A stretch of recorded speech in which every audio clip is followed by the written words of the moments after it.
We have this other report, and President Sisi reiterated that gender equality, women empowerment and protection and enhancement of women's rights are the main pillars for achieving any progress in communities and fulfilling the goals of sustainable development.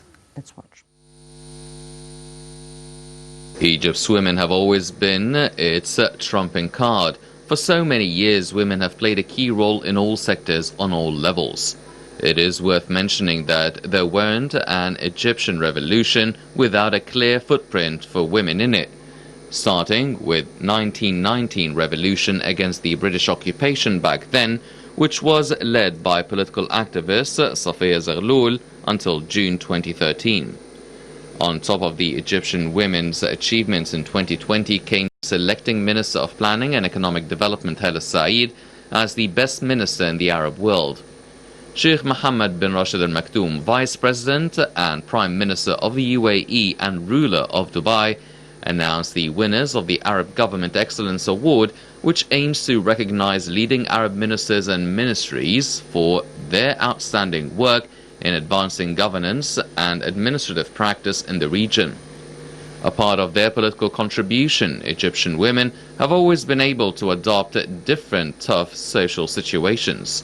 Legally wise, Egypt's 2014 constitution enhanced the legal framework for women as for the first time 20 articles dedicated to addressing women's issues regarding ensuring equal opportunities for women, transfer the nationality to their children, allocate a quarter of the seats of local councils for women, social, economic and political rights, social security services, prevent discrimination, protection against all forms of violence, women's empowerment, commitment to care at various stages of their lives, and commitment to the international conventions on human rights, which all include the rights for women. Setting strategies, women also had the priority, as nearly up to 5 governmental strategies were announced during the past years for women empowerment, including Egypt's Vision 2030, National Strategy for the Empowerment of Egyptian Women 2030, National Strategy to Combat Violence Against Women,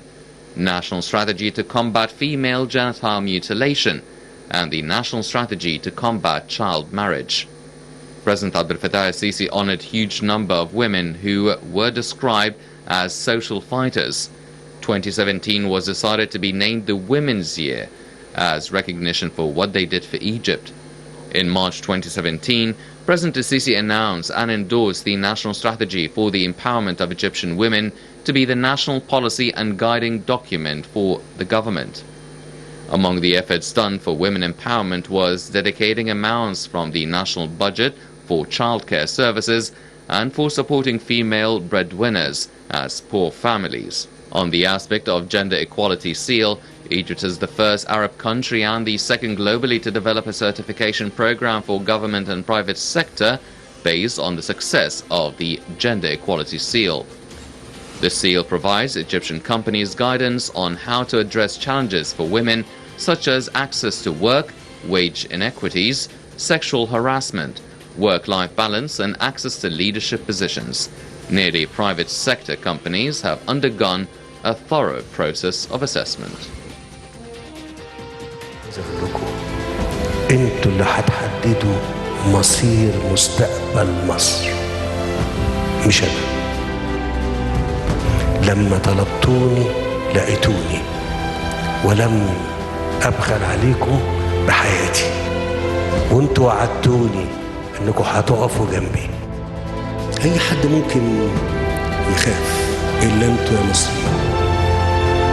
احنا قادرين نبني بلدنا ونعمرها ونواجه كل التحديات اللي انتم شايفينها ديت. احنا هنفضل نشتغل ونبني ونعمر في بلدنا لاخر لحظه بيكم كلكم. والله اللي بيتعمل فيك يا مصر ما يخطرش على بال حد. لسه في قدامنا عمل كبير قوي، وفي كمان قدامنا امل كبير قوي عايزين نحققه لينا ولشبابنا ولاحفادنا ان شاء الله. كل الاعتزاز والعرفان والتقدير والاحترام والمحبه ليكوا يا شعب مصر، شعب بلادي. مصر أم الدنيا وهتبقى قد الدنيا.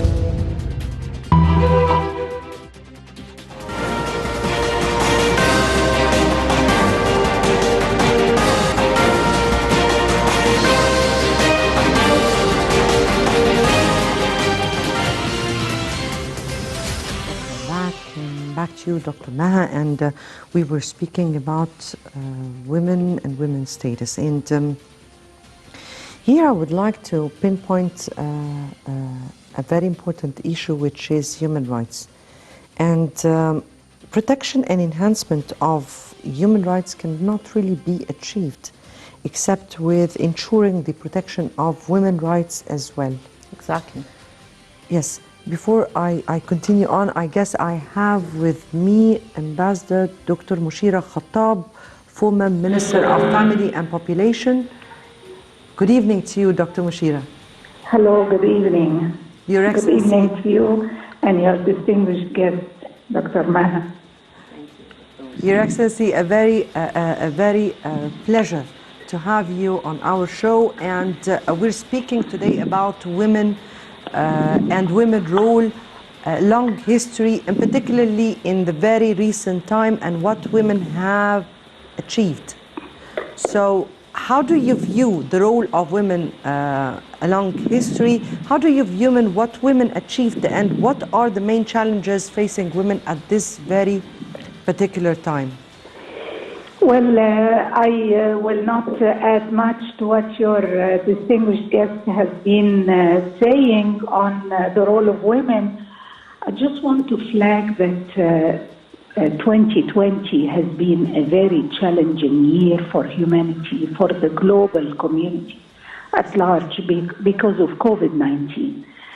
And women have carried the big load in dealing with this pandemic. We all remember the lockdown of schools, workplaces, be it the private sector or the government, and having everybody staying home put more burden on women. And we should not lose sight of this. COVID-19 and how much it taxed on women, their energy and their time. And I was so honored to hear what Dr. Hala Saeed has said about Egypt is the only economy that has scored positive progress despite the pandemic. And women has played a role in this. We really should not lose sight of this. And now that the global community is going through a second wave, and we've just seen how a new strand has been discovered in the UK, the battle is still ongoing. It has not ended. And we must be cognizant of the fact that women bear a bigger share than anybody else in the society. As for Egypt, we're very proud that women are currently enjoying the highest level of rights.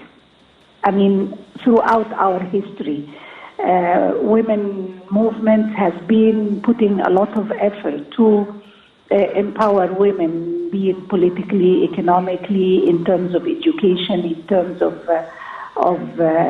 health, in terms of social protection. So now we have a constitution that grants women unprecedented rights, and we've seen that women representation in the parliament now is the highest. We're nearly 25 after the amendments to the constitution, and we still have not seen the end of the composition of the current parliament. We still have to wait for the appointed group, and this will push the representation of women in the parliament. At the government, we have 8 female ministers, and this is the highest number we've had. We still have challenges. I'm happy you spoke about raising awareness, because we have gone a long way to abolish discriminatory laws. Most of our laws now do not discriminate against women. We still have very few fields that we need to tackle, but we're doing very well. What we have to focus on now is to ensure the implementation of the law, and the implementation of the law will only happen when we raise awareness of the society of how much the entire society, men and women, children and adults, gain to win when women are empowered. Mm-hmm. So this is our battle now. We have the National Council of Women is doing a great job in this respect in terms of reviewing legislation, formulating policies and strategies. So we are heading in the right direction, but we still have gaps, we still have discrepancies that we have to deal with. I really appreciate the report that you've just aired now about violence against women. Different forms of violence against women are not because of the laws, but because of certain cultural practices that we have to raise awareness of the society, that they cost the family, they cost the entire society. So we are heading in the right direction. Egyptian women currently enjoy I can say that the best we've seen so far, but it's not everything we want. We still have a long way to go, but the political will is clear. President Abdel Fattah al-Sisi has demonstrated unwavering support for women's rights, and we have to really give him credit for being the first president that speaks so vigorously about women's rights and the need to empower women. Yes, indeed. A first strategy for women, or putting women on a strategy, or on the strategy of Egypt's Vision 2030. Ambassador Moshira Khattab, if I may ask you about every position women have assumed, not just in Egypt, but even globally, and the nomination of many women for global positions.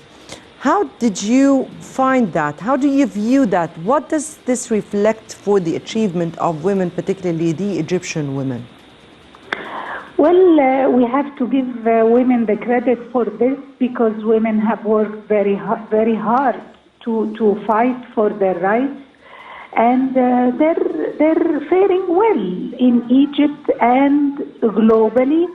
And we still have, like I said, remaining gaps, like the representation of women in the labor market is not at its best, because we have educated women, more educated women, but this education is not reflected in their participation in the labor market. So we still need to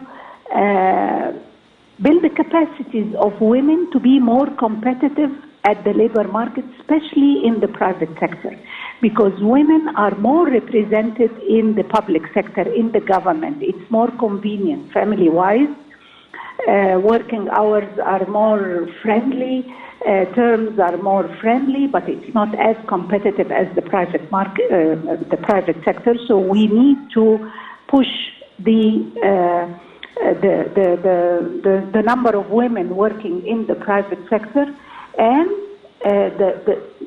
not because it's good for women, but it's good for the private sector to be more competitive and to be more accommodating for women. And I would like to add to what the Honorable Member of Parliament just said. You don't hire her because she's a woman, but you hire her because she is efficient. She's good for the job. And we have many efficient, well-qualified women, be it in Egypt or globally, but they are not adequately represented in high positions or leadership managerial positions. We need women to be better represented at the decision-making level. So the balance, work-family balance, still a challenge for some women. We have women who have reached top positions, but we still have women struggling. You've just mentioned the report that you've shown now, female genital mutilation. This is a torture. Yes. And some girls are still driven by their parents. And I'm happy that the Egyptian legal system is more cognizant of this problem. Yes. The National Council of Women, NCCM, everybody is working to raise awareness of the hefty price that the society pays for such forms of violence against women. Yes, so we're indeed. winning as Egyptian women, we're winning, we're moving forward, but we still have to put more effort to make the society realize the price they're paying for not empowering women. It's for the best interest of the society, not only women. Yes. Ambassador Moshira Khattab, we thank you so much for being with us and for your input, and we're looking forward to have you once to tell us more about women in diplomacy, women assuming ministers' position. We're looking forward to have you with all pleasure. Back to you, Dr. Maha. And actually, Ambassador Moshira Khattab pointed her finger exactly on the question that we were about to speak about: protection and enhancement of human rights through protecting women's rights. And she pinpointed on a very important issues that are being put by legislation right now: mutilation, genital mutilation, and violence against women, and the marriage of young girls, and all these issues that have been put into legislations. The problem that we have legislations, but the law enforcement is not done that well. You are not implementing these legislations well. The circumcision of the FGC, the female genital cutting, is forbidden by law. Yes, it is. But it is still there, and the percentage is huge. And we've been tackling this issue for too many years, but it is still there. We have to get rid of it completely. It has to be a target. I'm coming from the business side, so I work with targets and numbers. So we need to put it as a target within a number of years, and we track the progress month over month, quarter over quarter, and year over year, till it's totally vanished. So here we're speaking again about a culture. Yes. Here we're speaking again about how to end such a phenomenon through the efforts, because when we speak about culture, then we're speaking about the government efforts, but the government efforts cannot also do everything. And I mean here, what kind of collaboration can we initiate between, for instance, governmental efforts, along with NGOs, along with society efforts? How can we gather all these efforts all together in order to reach what we really need? A master plan. You need to have a master plan, and you have a role for each of those parties where the NGOs will contribute, and the government has to have a very strong law enforcement against anyone who does this or encourage doing this. If you remember some of the during the Muslim Brotherhood year, the terrorist organization. Well, there were campaigns for doing this crime for young girls for free. They were, going in campaigns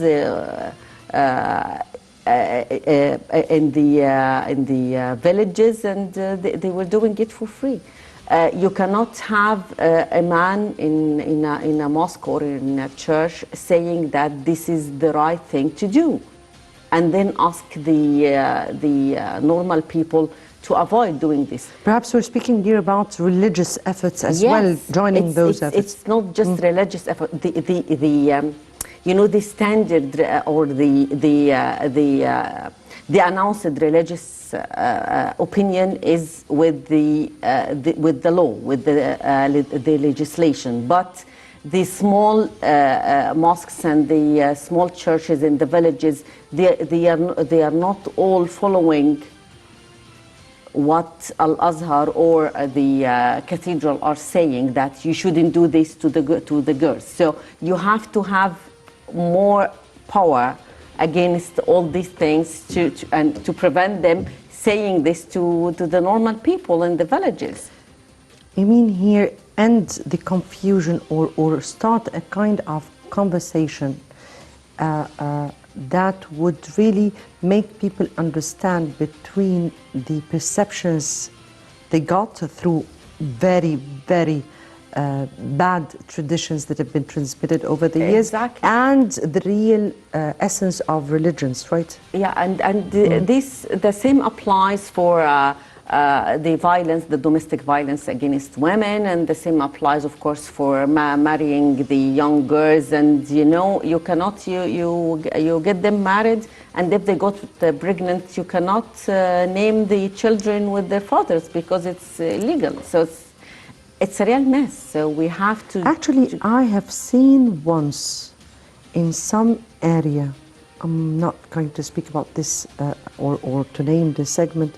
But I've seen a woman who had married a man, and they were so young, and they had 6 children, and they could not name them with the name of the father, so they named them with the name of the grandfather, until they reach the age, and that was in itself something that shocked me. Yeah, but it's still happening. This is the real challenges we are facing. Yes, I guess you have a lot of work to do. Yes. Getting back to women achievement and 25% of parliament seats, there are 90 female members of parliament so far, and not yet who will see up those who will be appointments. Yes. The highest percentage of women in legislature in the history of Egypt, also the number of ministers, also the number of we hope, governors. Well, the first governor, yes, so but we hope for more. It happened. Vice governors. It happened. It wasn't there, so we started. This is good step, yes. So, how would that? How does this show that the state is really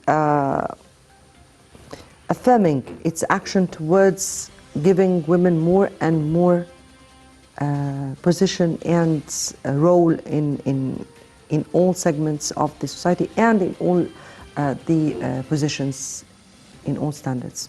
Well, this is definitely a strong message that the state is empowering women, and they want them to take the lead and take places they never had been in these places. And maybe this statement could encourage normal people to change their minds a little bit, and we start, as we said, the campaigning against the things that in the culture that need to change, to give more empowerment to women in all places and in the family and everything. Yes. If we are speaking now about women who have been chosen, for instance, the recent selection of Minister of Planning and Economic Development, Dr. Hala Said, and I see her as a great woman, indeed, personally. It's a great success. Same as Dr. Ghada Wali, and both were of such, I was such proud of this choice. How do you see that? How does this reflect on women? And how does this reflect on Egyptian women's role in their own country, wishing and hoping to go on globally also? Well, it sends a simple message that women can. Women really can do anything. Women can win global positions. Women can win global prizes. They definitely can, and they are capable of doing that. Just give them the chance and give them the right circumstances, and they will succeed. If I'm speaking now because we have only 3 minutes that are left for me here, Okay. but I need to know what's from your point of view, the challenges facing women and your hopes for women at this next stage. Well, the main challenge, I guess, facing women in the society is the norms and the culture ideas that need to be changed. This is there is a very important topic. Ambassador Dr. Moshira, Dr. yes. Moshira Khattab Yes. talked about the role of women during pandemic. All the young families, the couples, they were working from home. Yes. And they had the children having online sessions. Yes. But the mother has to take care of the children in these online sessions. While they both work, they both get paid, they both contribute to the family. But she has the whole burden because she is the mother. We have to change this. We have to share everything. Well, actually, that is so. I mean, yes, we need to change that, but unfortunately, that will not happen because of one thing. It will take time, but it can change. It's the women nature. It's just the women nature. Okay, but they need to share. They need to help each other. It's just the sharing ideas. In 1 minute, what's your hopes for women in this upcoming stage? To feel safe in all places and in every step they do. And we hope that more women take their places in the parliament and in all positions. And congratulations once again. We're looking forward to see more and more of your efforts in fulfilling the aspiration of people. Thank you. Thank you so much for being with us, Dr. Maha, the Nasser Member of Parliament. Thank you so much for being with us. Many thanks for watching. Tomorrow will be another episode with another contentious debate and another colleague. Good night.